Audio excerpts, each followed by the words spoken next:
Peace. I'm gonna get us going. Thank you, everybody. Thank you, everybody, for your patience.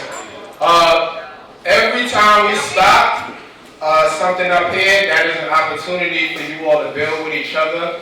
Please do not leave today without meeting at least one new person. You know, definitely go in the back, see about all of the services that are here, all of the organizations that are here. Please do that. They are here for us. They're here for the community. We are residents of this community, so let's ensure that we do take advantage of the resources that we do have. But I'm excited about this. Let me stop code switching. I am very, very excited about this discussion. I'm excited about the discussion because I love the opportunity to be able to hear from young people. You know, I love the opportunity to be able to just learn a bit more. You know, as an adult, you know, I know that the context for when I was a young person is not the same for our young people today. So I wanted to ensure that we are encapsulating that within the scope of this discussion today because, you know, substance use and addiction in our community definitely impacts our young people. If it's not directly with them using or picking up a substance, it is within their household, you know, where they have to deal with parents and loved ones who are struggling through. So this is an opportunity for us to learn a bit more. I'm going to just, actually, I kind of messed something up earlier. So what I'm going to do is I'm going to just pass the microphone to each person, allow them to introduce themselves, the work they do, and I'm going to ask the first question along with that. And I'm going to start with you. I'm going to start with you, Christopher. There's a mic right there in the window. Could you grab that for me, beloved? I appreciate you. Yeah. That's the mic. Y'all can pass it around. So the first question is, what systemic barriers prevent young people? You can, in Harlem, but just give us a full context period. It doesn't have to just be in Harlem. But what systemic barriers prevent young people from accessing mental health and substance use support? And how can community-driven solutions address these barriers effectively? So let's start with Christopher, and we'll work our way this way.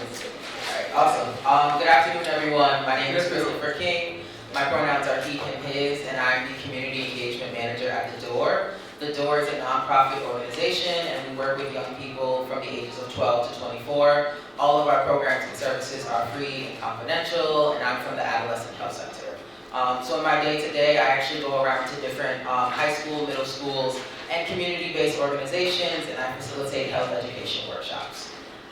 So to answer the question in terms of like systemic barriers, first I think that it's important for young people to know what services are available to them. And I often think that young people think about confidentiality, right? So if you need to access a service like, you know, mental health, if a young person needs to speak to a counselor, they might be worried about who at home is going to know that they're, you know, seeking support from a counselor, and that might make a lot of young people nervous. They might also be insured by, you know, mom, dad, or their caregiver, and then be worried about like how much is this going to cost? Is it still going to remain confidential? So I think that as service providers, we need to ensure young people that when they're accessing these services, that the services are confidential, and making sure that we're also connecting them to other resources as well. When young people reach out to us about their mental health, I think that it's important for us to also be engaged in what's fun for them, right? What do they like to do? How do they like to spend their day-to-day? That way we're supporting them in other areas of their lives as well. I also wrote down like just stigma in our Black and brown communities, or low-income communities. I think that there's a huge stigma around mental health and substance use. And so I think that it's important for us to remove some of those stigmas by normalizing conversations about mental health to let our youth know that it's okay not to be okay. And when we say that they can come to us for support, we really have to stand in that. It's not just something that you say, that is an action. And then the last thing I would touch on is like, we have a strong cultural emphasis on mental toughness. And I think that's a great thing to be mentally fit, but also our young people, they're young people, right? This is the first time they're going through life and they're figuring things out. So as much as we expect them to be mentally fit, we also have to create space for young people to actually just be youth. and they're not always going to get things right the first time, and that's where we come in as leaders to actually be that safe place, that safe landing, so that they know that they can fall on us. Thank you, Chris. Thank you.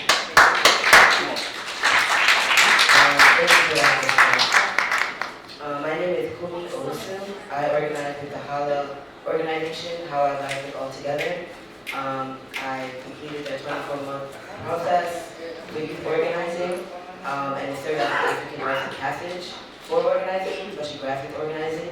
And to build off a lot of what you said for barriers, I think we understand that like gaming is under the umbrella or the term of like psychological warfare. Mental health is a watered-down version of how we understand, how we come to understand ourselves in these experiences. And I say psychological warfare to me that, war on drugs and war on poverty and war on our families is not declared by us. It was declared by the state that took responsibility for our daily and our human-based needs, right?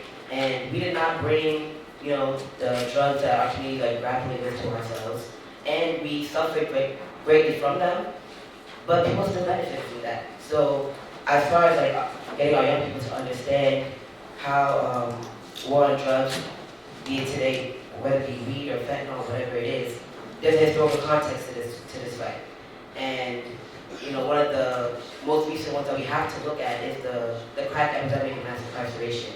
And where our young people are the children, grandchildren, and great-grandchildren of that era, right? And it focuses on Black African people, but this is a word that we can expand to anybody. Be it heroin, alcohol, any substance, you can tie it to a lineage, and tie it to a culture and ethnicity. I'm saying that to say that, Chris brought up stigma and talking more about it. I think the barrier, one of the first barriers is us, and how we don't talk a lot about our experiences personally growing up in these environments, right? They have to know that what they're feeling and what they're thinking about their experiences in school is normal. You're supposed to be confused. You're supposed to feel isolated, alienated, and like you can't relate to anybody. But it's normal. A lot of our communities have been dealing with attack and dealing with it in a way that is not Afrocentric, and that's also why we're still dealing with it. So we're trying to come up with European solutions to a European problem that they created, right, and imposed on us. So we have to look at these issues in a cultural lens that we understand. So we're going to be using, my comrade and I, we're going to be using terms to further explain our experience in this fight, right? So this war on drugs, African Ma'afa, and Ma'afa meaning great suffering, the African Holocaust, that is what we're living out and experiencing it. That's what everyone is forced to experience because we have not been using the right terminology or strategies to overcome the situation. And I'm going to pass it to them.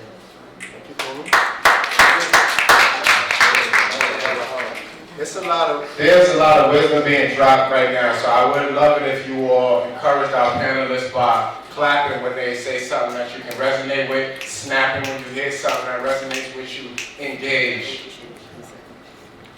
Ashe, Ashe. It is beautiful to see you all here, so many beautiful faces, so many beautiful young people. Thank y'all for being here. It's very important that y'all are here because y'all are our future, right? And y'all have leadership in our community, so it's very important. So yes, something that my comrade said, I'm also from HALA. I organize with HALA and other collectives. I guess one thing that I can say about HALA is we do a lot of our work centered on our ideology, our worldview as African Black people, right? And that's where we first understand the world, understanding the world through our lens, through our experiences, from who we are. And that's how we navigate, right? That's how we navigate things, right? We don't want to navigate the world through anybody else's eyes, through anybody else's lens, through anybody else's views. So that's very important.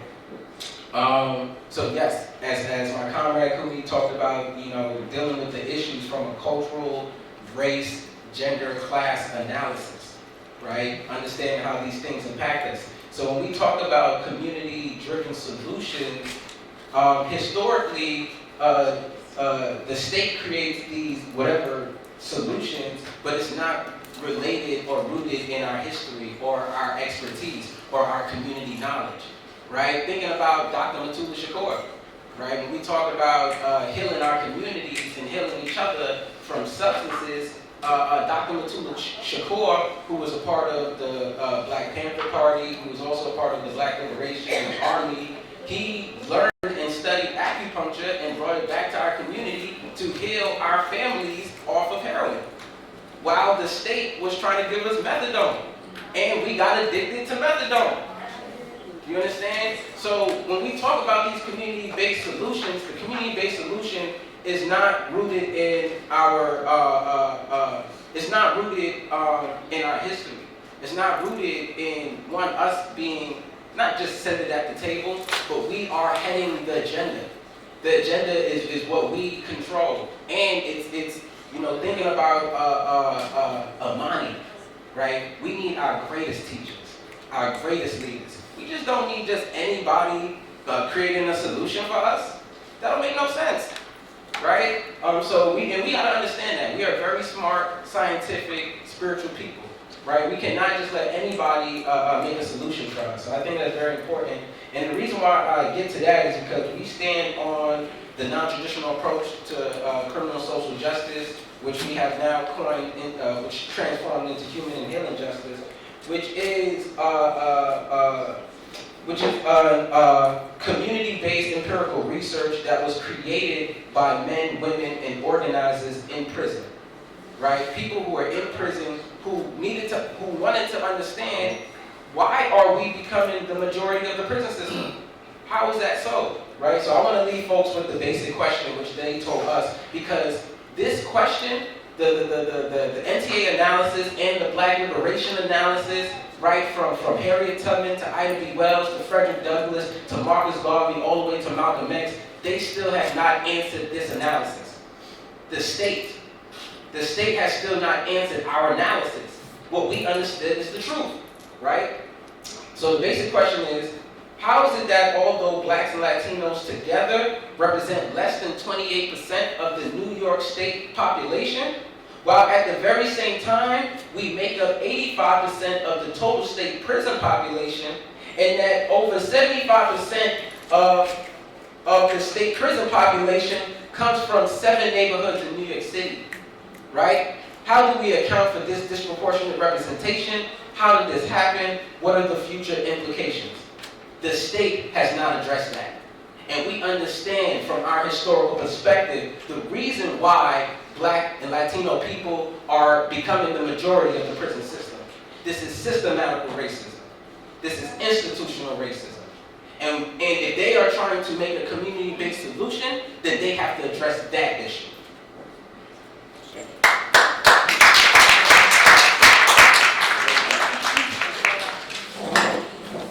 Hello, I'm Ashley Joanna, and being honest with you, I'm still trying to figure out who I am as a person. So just to let you guys know that it is okay to not know who you are at this age, because I'm still trying to figure it out. I am currently in school for social work, and I am also a writer. I was actually interviewed by the New York Times in one of my pieces. Oh, thank you. So yeah, so I'm just, living life and just going through.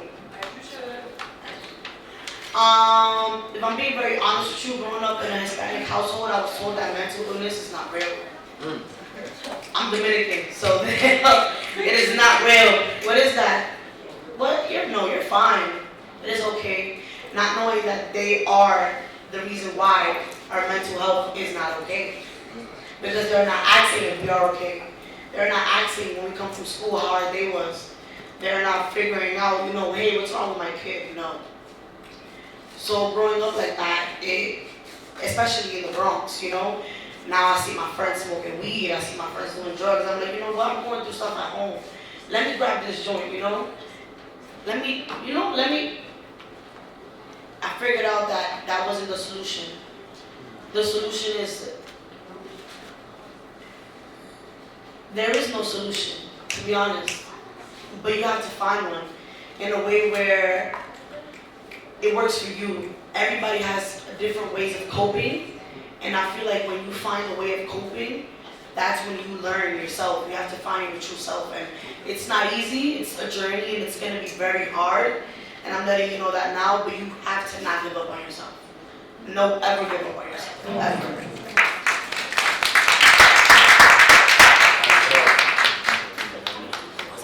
Alright, so we're going one. Okay, so yeah, I'm just gonna reiterate the question for you, Rock.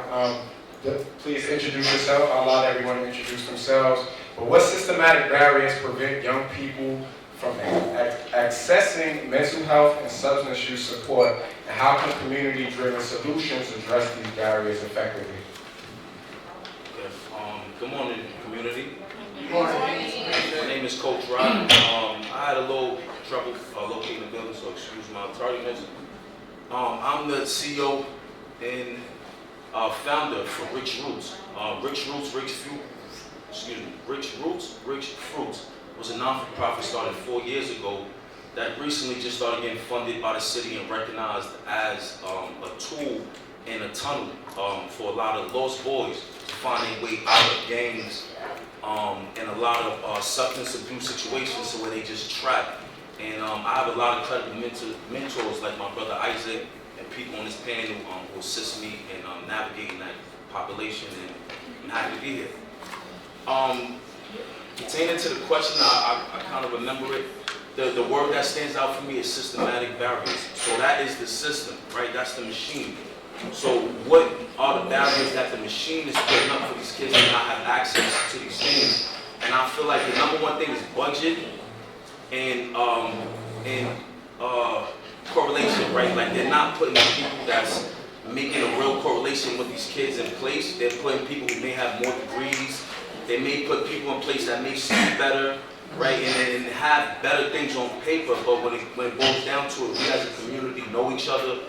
And I'll let you guys get set up.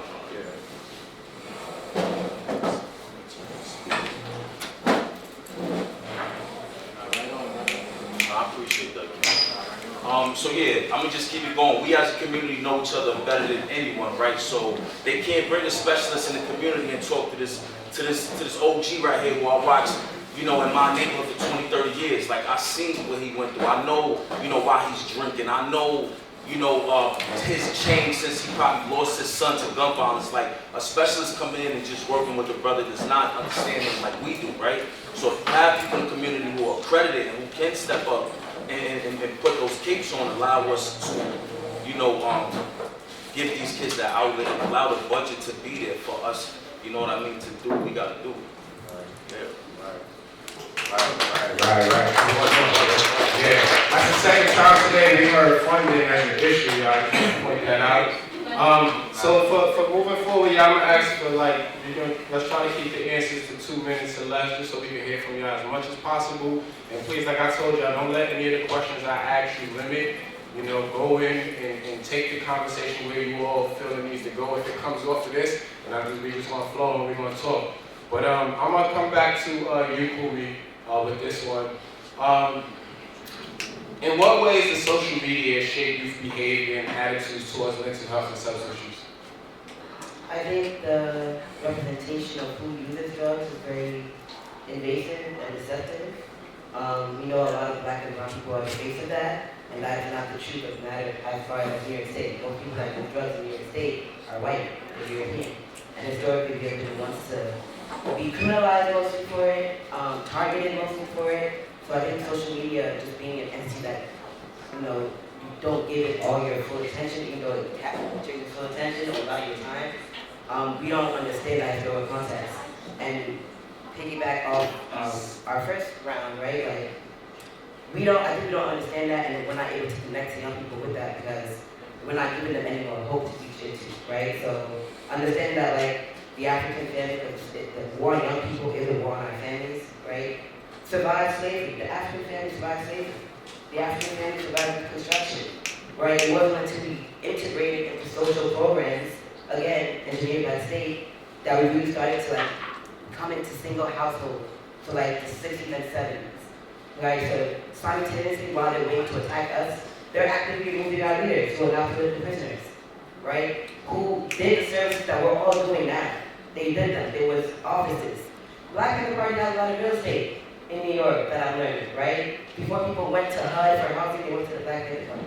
before they went to the hospitals that didn't care about our treatment, they went to the Black Empire, the young lords, right, as Comrade said. So we have to have the right historical perspective to reach and like capture young people to let them know like we come from a greater lineage of this. And don't believe the hype, like literally don't believe it. Should I pass it on? Yeah, let's go. I want to go to Chris and then we're going to come back to Rock. Then we go to Justeria and Ashley. This is about social media. Yeah, right? social media. What ways does it influence behavior, attitudes around social issues? I would say, social media is something where anyone can have access to it. And while that's a great thing because there are diverse voices on social media, there's also a lot of people who are, I would say, just putting out, widespread misinformation, right? And I saw a lot of that with the recent election, right? And so one of the things that I would say to our Black and brown youth in the room is that when you see things on social media, really fact check that information. Really think about who the speaker is. Does this person look like me? Does this person come from the type of community that I come from? Are they speaking on things that are meaningful to me, right? Like, is there a solution in what they're saying that impacts me, my family, and my community?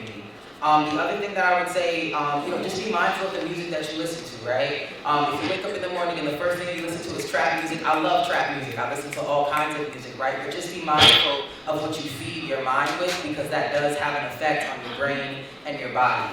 And another thing that I would say about social media is also just be mindful of the type of entertainment you like, right? Like, movies, these things are entertainment, right? Reality TV stars, right? Those are paid entertainers, right? Those are influencers, right? And we have to be mindful about the amount of influence that they have over our lives, especially the young people in the room.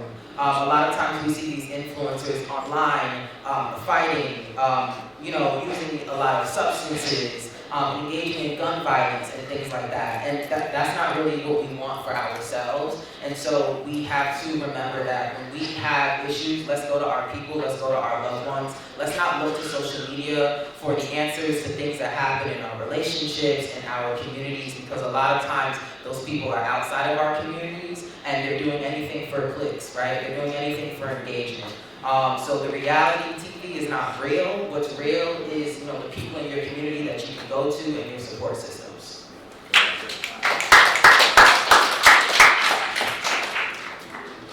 you. Brother made a lot of great points. I'm gonna piggyback off two of them, right? I feel like social media is the parental guardian in a lot of homes, right? Social media is the thing that's giving these kids confirmation and permission to carry out and do a lot of the things that they're doing outside and in, right? I feel like it's up to us. Me as a coach, I got my ball in my car, right? I got my gloves in my bag. Those are just two small carrots that I know would get somebody's attention from 10 to 17, right? Yo, let's hit the pads, or let's go run, let's get some free runs or something. I know this is something that'll get you off the block from 5 to 8. Prime time hours of when I know things is happening, right? We have to be in their faces more than the screen. Parents use it as a roommate, right? The tablet is somebody else that lives in the house. Like, go get your tablet, like, go talk to that, right? I'm busy right now. And when I was growing up, Siri wasn't sitting on my bed. I couldn't just come ask my computer anything I wanted and this genie gave me an answer. That's why it was important about who you hung around, because that's where your influences came from. Your mother would be like, I don't want you around that person, because they would say things around you that would make you. Now it's about what apps you on, right? Who page you following? You can't really monitor, so you have to be in their face a little more than the screen, because this is who they get their confirmation from now. So we got to be that for them, right?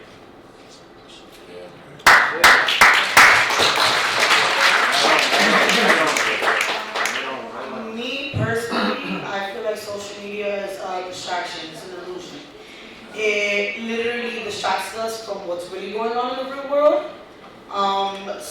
Just like the news. They don't show you what it really is. They don't show you on the news what's really going on right now. They show you what they want to show you. They show you what they need to show you so that we are distracted by the real problems that we are inflicted with, the real problems that we go through daily on basis. This is what they do. And we think it's just like the justice system. They hide everything. This is still slavery. It's just hidden. the justice system, the educational system, back to funding, it's all hidden. And if we don't start to open up, the youth with that and like start to figure out what can we do to find a solution, then it's just gonna keep being a cycle over and over again. Like the same thing we've been going through for the last decades.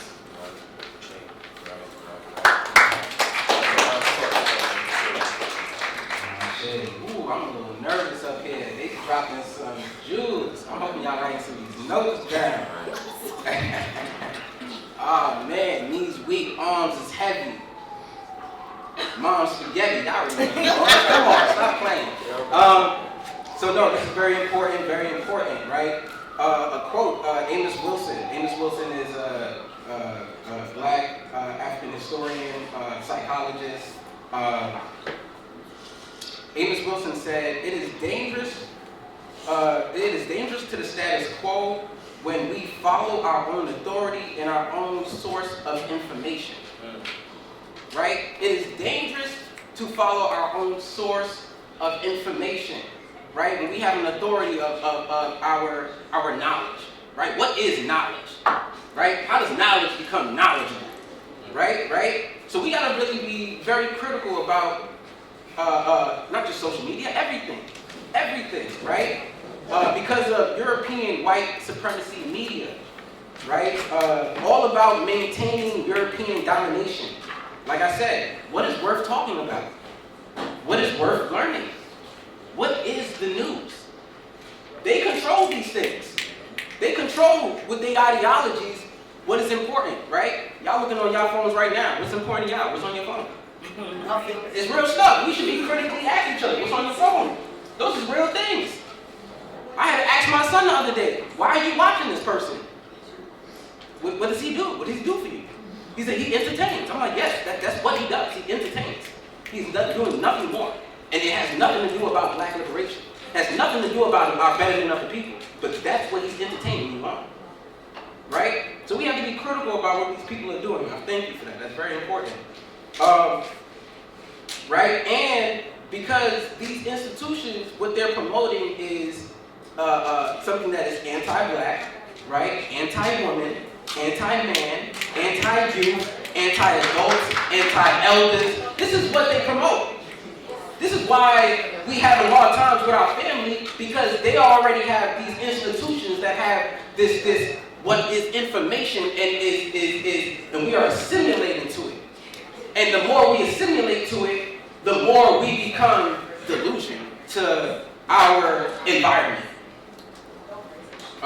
So that is very important. Because these ideologies that they are self-destructive. They are very self-destructive, and they result in negative behavior responses. And this is because of institutional racism and the circumstances that our community is in because of institutional racism. Right? Why we don't have enough food? That's the state. Why we don't have free healthcare? That's the state. Right? My wife, we just had a baby. My wife couldn't even get free resources while we having our baby. All of our women who have babies should free services. Do nothing. Stay home. Do whatever you want to do. But it's because of the state that we have those type of ideologies and institutions where they can't. Do you understand? It is the state the reason why we have the circumstances that we're in. Malcolm X said the worst crime in history was teaching black people to hate themselves. Self-hate. Do you understand? Teaching black people to hate themselves. And this is what we're dealing with now, because most of the stuff on the social media, as I said, is anti-black. And it's teaching you to hate yourself, to hate your brother, hate your sister, hate your mother, hate the elders. Right? So we just want to stay rooted in a black African tradition. We need to stay rooted in our ancestral tradition. Rooted in the right qualities and values we need as a people to shape our spirits and our minds. What values are those? We need to be critical about that, right? And our ancestors and elders was doing that. We need to practice Kwanzaa. We need to practice Kwanzaa. Because that is a tool to shape our minds and our spirits to be people to each other. Very important. We should look that up, right? And the last thing is that how we combat white supremacy media. We created our own media. We call it Holla TV. You can go on our Facebook or whatever, go on YouTube, you can look up Holla TV, right? And it's a black youth-led multimedia arm where we share what is our information, what we believe is news, what we believe people need to know, right? We make our own documentaries, our own web series, our own music. Very important.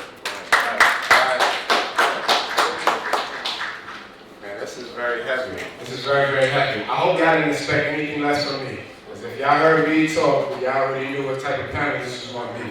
We're definitely not playing up here. We're definitely not going to be talking about what you thought we were talking about. We're going to be talking about how we're moving forward.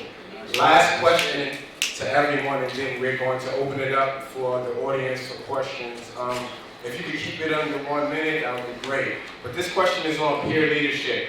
How can peer leadership programs be structured to effectively address the dual challenges of stigma and accessibility to mental health and substance use misuse for young people?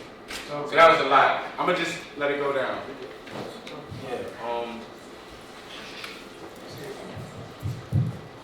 Okay, I think I actually put a note on that question, which is great.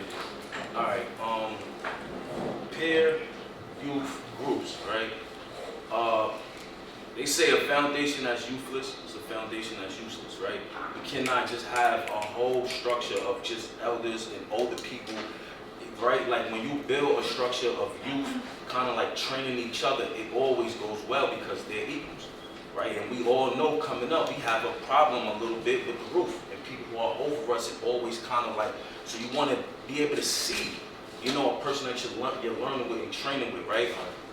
When I'm training with a youth and I'm a youth, the trauma is present. When I'm training with an elder, this is lived experience. This is something you went through 20 years ago. But who's in active training? If I'm 16 years old and I'm trying to get somebody to understand what I'm going through in my lens every day, who's in active training? Who's waking up to this pressure that I'm going through every day? Don't tell me about when you were 16 in 1990, in 1980, right? Because it's not the same 16. And that's the piece that we have to remember. You can't always say, oh, I was your age 40 years ago, 30 years ago, right? It's a new generation, and we have to find out better ways to put them in spaces where they're safe. Because like they beef with each other like cats and dogs, right? But when you find that good rhythm, which I do a lot with my basketball team, it works wonders. And youth-led groups work better than adults telling them what to do. Give them an agenda, put them at the table, and let them figure it out, right?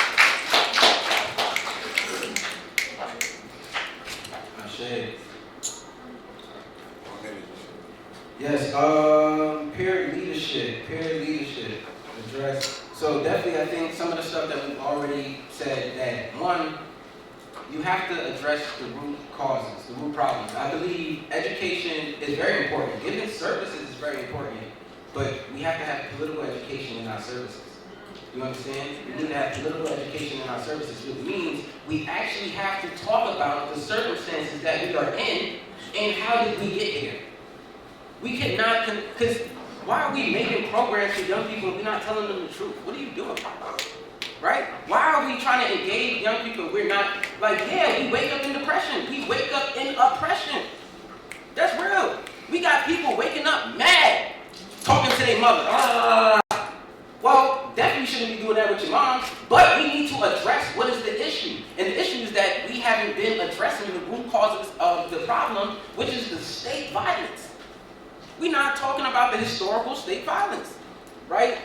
So I think that is very important. And so when I talk about the programs that people need to have and what to implement, the non-traditional approach, y'all can find this on the website, the non-traditional approach to criminal social justice, and you will find the three program components. The three program components is a process of transformation. It is the process of transformation, understanding that if you are trying to empower young people or anybody, that you need to hit these marks. One, you need to talk about crime-generative attitudes, right? The root causes to our circumstances, and as well as the attitudes that we portray because of the circumstances. Oh, my mom, we didn't have enough to eat, so when I go out, I be mad at you. Like, I ain't have nothing to eat. Why you think I'm mad? Right? If we're not addressing that, what are you doing? right? The next thing is the ethnic status and our identity. We were told that we were second-class citizens, 3/5 of a human being. That thing need to get addressed, right? Because that's how we treat each other. Every time you see a black man, you feel defensive, ready to fight. Every time you see a black woman, you ain't saying what's up. You ain't acknowledging who she is. That's an issue right there, right? And then the last one is creating a sense of community. Ubuntu, I am you and you are me. And we are working together to struggle for that possibility, to look out for our brothers and sisters together.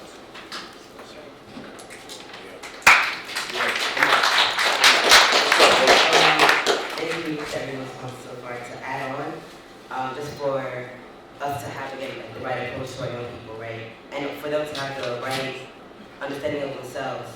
African culture and a lot of indigenous cultures recognize that the youth is like the warrior spirit age. Like that's when you're in the most warrior spirit, and the youth need, not only do they need someone to fight for, but they need guidance to know how to fight, right? And when it comes to us, older people that have that, right, I don't think we know that either, right? I think a lot of us have lost our will to fight. I think a lot of us fight for the wrong things. So when it comes to these conversations, we don't even give them the space we can even hold them in their expression of what it is that they're struggling with, right? So if that warrior spirit is not guided and honed correctly, it turns into interpersonal harm. So I'm either going to harm myself, I'm going to harm my neighbor, I'm going to harm my family. And again, if we're not getting to the root cause, we're never going to stop that harm, right? I think Emmett Wilson said, black on black crime originally was white on black crime. But we got to talk about that. These attitudes, crime-generating attitudes, did not come from us, because the crime-generating factors didn't come from us, right? And it's not that we don't want the youth to fight. No, we want you guys to fight the right way. Everyone want to fight with you, right? So that's, again, creating a sense of community. Yeah, because, a lot of young people are not just getting involved in, like, gun violence and stuff like that, but they're fighting and they don't know the repercussions for it. They don't know the real-world consequences waiting for them. And when they get into situations, we judge them instead of still trying to build with them. So that's what I would say as far as peer-to-peer. So I actually manage a peer education group. So right now I supervise 11 youth.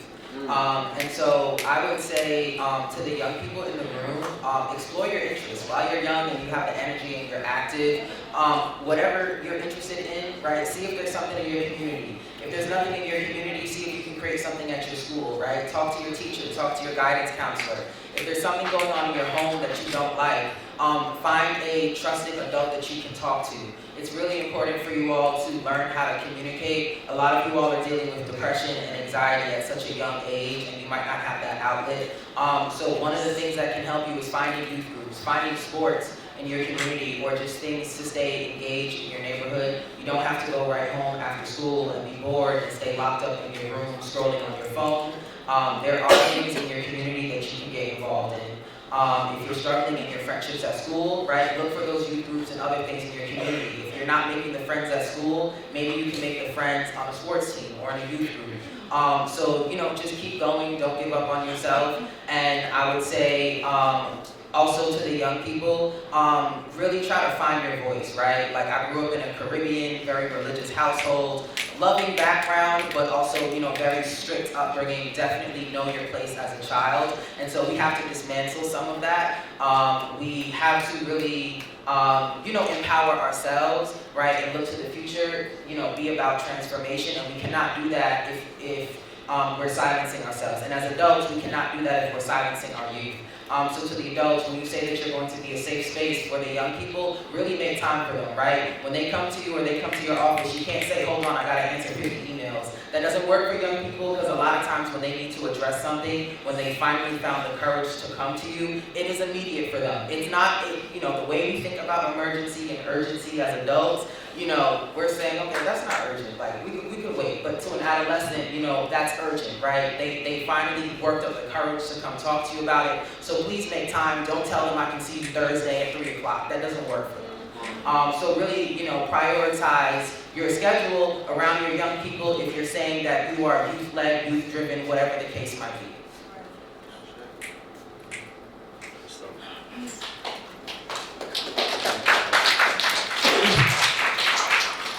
So fun fact, my whole high school, well, from the freshman year, I taught sex ed for, the whole 4 years around all the 5 boroughs, literally.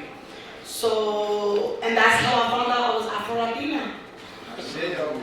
No, for real, it's really, it's insane. I'm Dominican, but I'm Afro-Latina. My roots, my ancestors, I am Afro-Latina, and that's how I found out. I didn't know. Why? Because I wasn't taught that. I wasn't taught that I was Afro-Latina. What is Afro-Latina? Exactly. But I am her. I am she. That is who I am. So not only bringing, when I used to facilitate, yes, got it, as we should. That's all we got. So being in that space and teaching these kids, not only kids, I was also teaching, older adults that were older than me. Somebody asked me one time, like, how old are you? I was 17. They're like, what? I'm 26. And I'm like, yeah. It's knowledge is knowledge no matter what. People don't understand that. You can be younger and still have more knowledge than somebody. That's not a bad thing either. It's also bringing out, if you bring somebody into a space, you want them to enjoy themselves. When I used to be young, they used to send me to after school programs. Like, my mom doesn't want me home. She wants me in an after school program. Why? I'm doing homework, I'm doing this. There's no entertainment, there's no engagement, there's no fun, there's no icebreakers. It's just straight work. These kids need entertainment in a way where like they're understanding, okay, I'm not here just to learn. I'm here to understand myself in this program. I'm here to understand my youth. I'm here to understand where I'm coming from, who I am as a person. So making the programs a little bit more fun for them. Because I have after school, That's something I want to hear. Like, I'm gonna see Miss Ashley after. Exactly. Like, bringing in fun so that they can actually want to come to these places, these environments, and not just be like, oh, after school. No, after school, be outside, it's lit. Right. So just, make it more fun for these kids. It's hard enough out here. I'm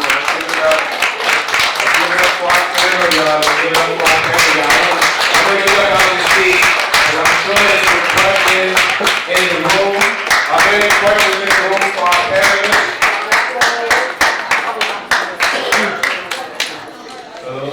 Hello. How you doing? Thank you for your panel discussion. A lot of times I deal with the youth that you're talking about, and I wanted to ask you because I understand that you know how to deal with the youth. And what do you do with the youth that are struggling in their gangs and they're young, right? They're still in their community, and even the programs that you're talking about could become a battleground for them either before or after. So what would you say to them and be able to explain to them how they can navigate that space so that they can actually thrive in their community? That's a good question. Let's clap it up for the brother. Let's take a lot of coverage on night. Good stuff, man. So to be honest with you, that's a special skill set for me when they dealing with that. I'm sorry, I'm just gonna back out one little credential. And this is my ID for Rikers Island, right? So they got me there as a gang specialist, right? I'm not there to tell nobody or get nobody in trouble. I'm there because I can make a connection with a gang member faster than law enforcement can, right? I was a gang leader. That's the difference between being a gang member, because that means that you follow something, and that's how you got here compared to somebody that started something and then it just always goes left, right? So when I see them in the gang, I know they want to be a part. I know they're looking for some kind of recognition, some kind of identity, right? They changed their name, they changed everything about themselves from who they were 2-3 years ago as a little kid, the person we forgot, right? And the safe space thing comes into factor because a lot of these kids can't walk to the next corner, right? So I take them outside of the neighborhood. We can't always just say if it's not on the corner, it's not available, right? We have to, as a community, say, listen, we're gonna go uptown. We're gonna go, anywhere else but around the corner. You know what I'm saying? Programs shouldn't just be on the block, and that's kind of why we get stuck in that cage. You know what I'm saying? So just getting them outside of the neighborhood to show them that it's bigger than that corner that y'all killing each other over, right? And also making them feel a part. creating a community in the community so they can leave the game to feel like they at home. You know what I'm saying? Anybody want to tell me? I'm gonna go to the next question. For the sake of time. Question. Who else has a question? Come on, it's a big one. Nobody else have any more questions? Any young people got questions? Yeah, that's what Yeah, I heard y'all speak. Word. Yeah. I know y'all was hearing about social media, all that. Y'all can ask questions. Y'all was clapping over there.